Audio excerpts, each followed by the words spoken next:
বৃহস্পতিবারও Iran ও ইসরায়েলের মধ্যে থেমে নেই হামলা পাল্টা হামলা।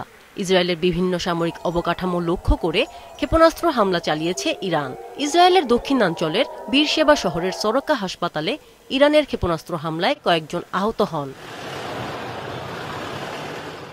এ ঘটনায় ইরানকে চড়া মূল্য দিতে হবে বলে হুঁশিয়ারি দেন ইসরায়েলের প্রধানমন্ত্রী বেনিয়ামিন নেতানিয়াহু।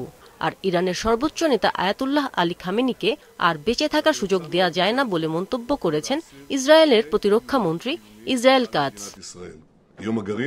এদিকে যুক্তরাষ্ট্রের কাছে সহায়তা চাওয়া ইসরায়েলের দুর্বলতার লক্ষণ।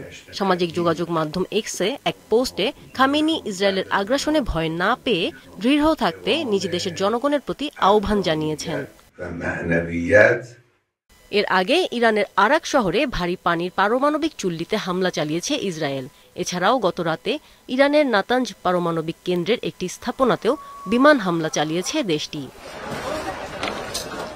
যুক্তরাষ্ট্রের প্রেসিডেন্ট ডোনাল্ড ট্রাম্প ইরানে হামলার পরিকল্পনা অনুমোদন করলেও দেশটিতে হামলা চালানো হবে কিনা তা নিয়ে এখনও চূড়ান্ত সিদ্ধান্ত নেননি।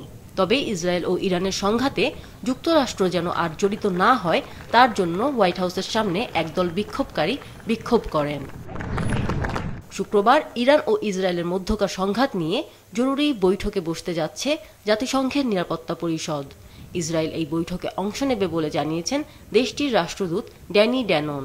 এছাড়াও শনিবার তুরস্কের ইস্তাম্বুলে অনুষ্ঠিত হতে যাচ্ছে মুসলিম দেশগুলোর জোট অর্গানাইজেশন অব ইসলামিক কোঅপারেশন OICর বিশেষ অধিবেশন।